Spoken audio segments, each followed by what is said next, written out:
Hello everyone, in today's video we'll discuss how to use debt properly. We will see what means to have good debt or bad debt, how we can keep it simple, reasonable, monitored, timely, versatile, and tax deductible. So by the end of this video, you will really know how to use your debt properly. I will also give you the formula of the returns that you can achieve by using the financial leverage, which is a pro formula that is used by the best investors. So what constitutes a good debt or bad debt is not really the debt itself, but is how the debt has been used for. So which is the asset that the debt finances. So let's start by talking about what is a bad debt. A bad debt is a debt that is used to buy a depreciating asset, a liability, and a high volatile asset. So a depreciating asset is, for example, a car, a boat, a plane, or clothing. A liability is something, is that item, structure, thing that takes cash out of your pocket. And high volatile assets are both those assets that change a lot in value over a short time period, like high volatile stocks, but also those assets that have very volatile cash flow, like an ice cream store and ski rental businesses. So let's go through it. Why a car and a boat are depreciating asset? Because over time they lose value.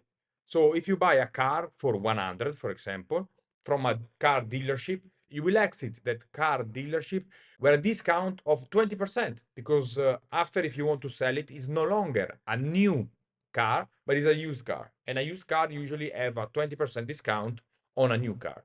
Same for both planes and clothing. The more you use them, the more value will disappear and will be destroyed. Also, you don't want to use debt for a liability, because a liability is something that takes away cash from you, and you don't want to pay interest, so pay additional cash to have exposure to something that makes you lose money, right? So you don't want to pay money to have something that makes you lose money. Makes no sense.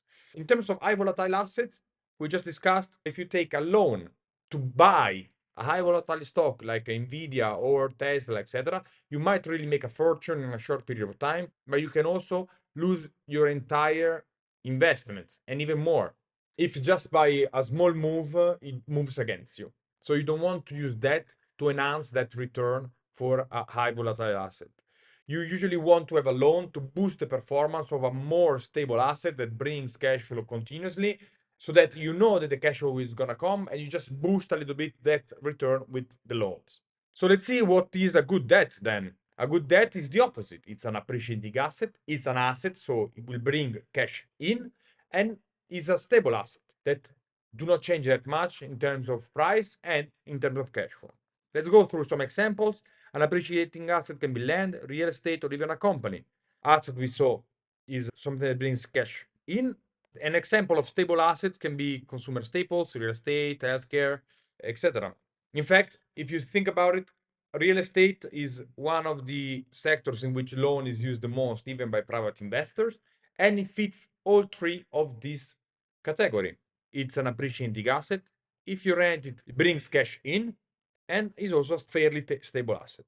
Then, once we decided that we want to invest only using good debt, we want to keep it sustainable. What does it mean that we keep it sustainable? If we are a private that is taking a loan, we need to ensure that our debt to income ratio is below 30%.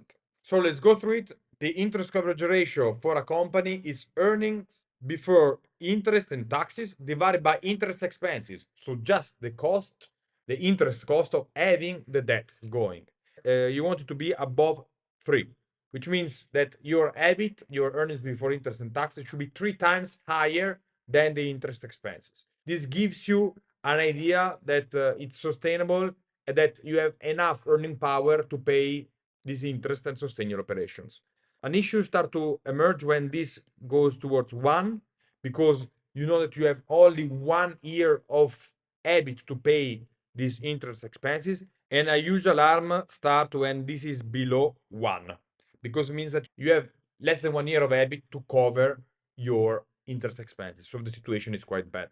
In terms of personal loan, so as a physical person and not a company, the relevant KPI here is the debt to income ratio, which tells you the amount of debt payment that you need to do every month divided by your monthly income, and this needs to be below 30%. If you think about it, it's the previous one, but just inverted. So it's 1 divided by 3, and it's around 30%. The debt payment is not only interest, though, it's interest plus principal. So it's the total of the two, and then your income is your monthly income. A similar example here of the debt payment amount is what is called debt service coverage ratio, which is very similar to the previous one, but it just adds the principal to the calculation. So it's also here for the companies. You have EBIT divided by interest plus principal, so total debt payment, you can say, and it should be always between 3 to 2.5. It's an indication that your debt is sustainable. So once we ensure that, we can move to step number 3, which is keep it reasonable.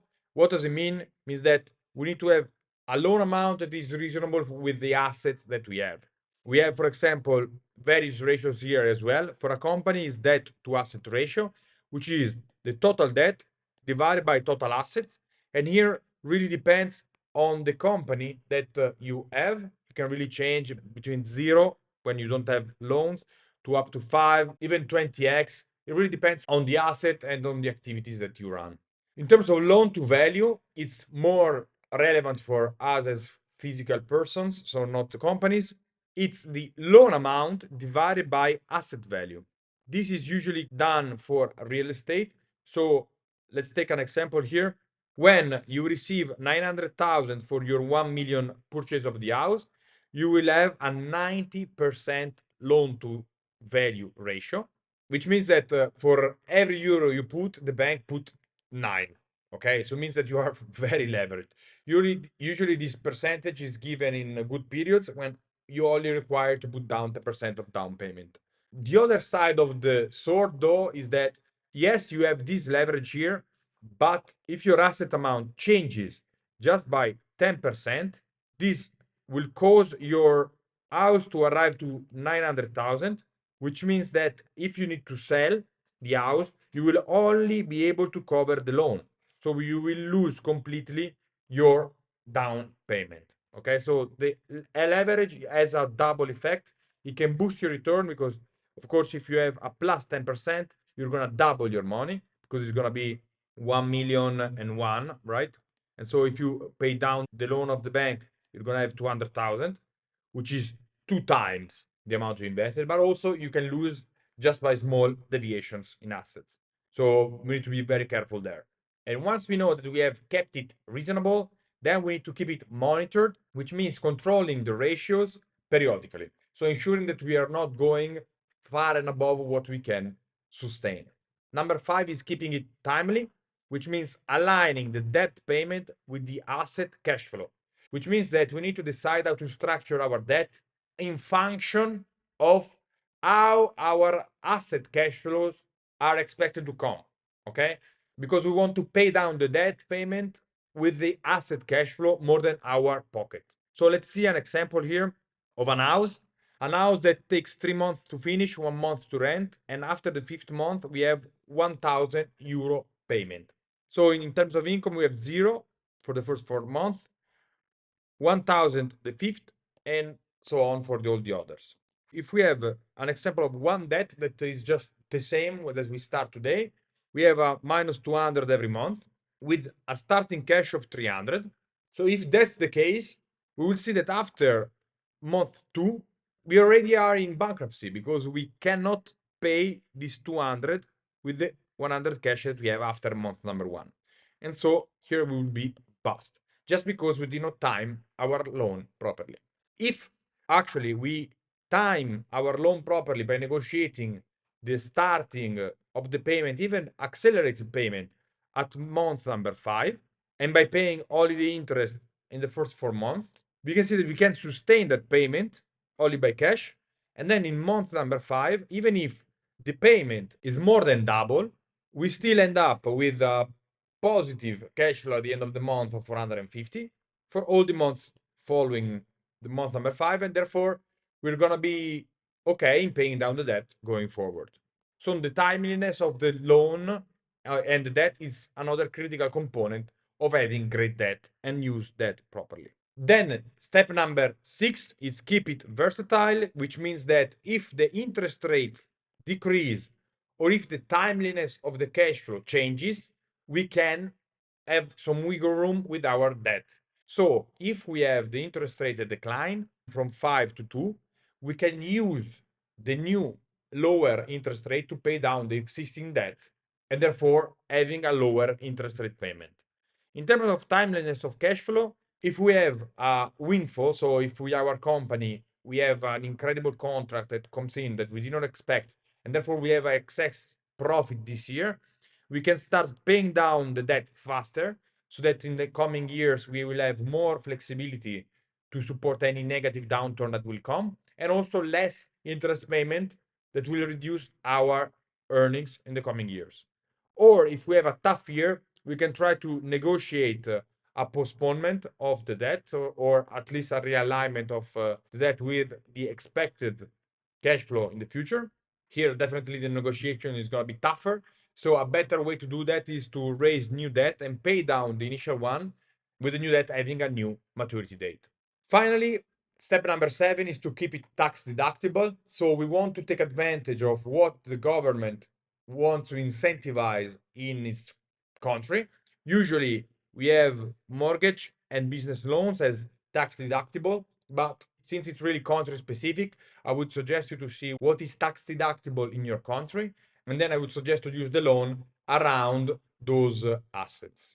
So we saw that in order to use debt properly, we need to understand what it is a good debt and what is a bad debt. We know that a good debt now is a debt used for an asset, an appreciating asset, and a stable asset. We want to keep it sustainable by ensuring that the interest coverage ratio is above 3 and the debt to income ratio is below 30%. We want to keep it reasonable by checking our debt to asset ratio or loan to value ratio. We want to keep it monitored to ensure that the KPIs are in line over time. We want to keep it timely by ensuring that the debt payment is aligned with the asset cash flows. We want to keep it versatile so that if there is any changes that can be advantageous for us, we can adapt accordingly. And we want to keep it tax deductible to have an advantage directly by investing in what the government consider good and therefore incentivize in terms of tax deduction.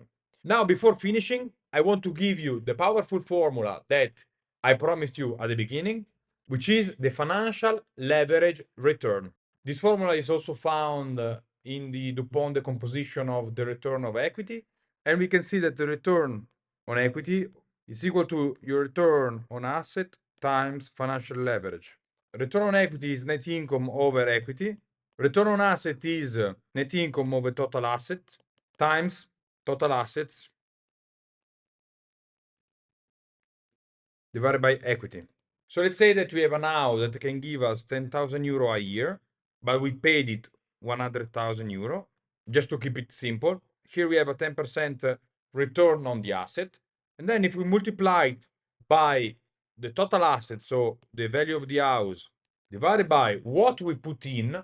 So if we had only, for example, 20,000 euro put in as a down payment, so the 20% of the total value, we can see that it's 5 times leverage, because for every euro we put, the bank give us 5. We'll see that the overall return on this house by using the leverage here, right? It goes from a 10% to a 50%. In fact, we will receive, if we want to do the calculation on the other side, 10,000 divided by 20,000. And if you see, it's 50%. And with that, if you want to know more, click in the description below. There is a link to my free community where we'll discuss about investing and finance. And for all the others, have a great day and we'll see you soon. Cheers.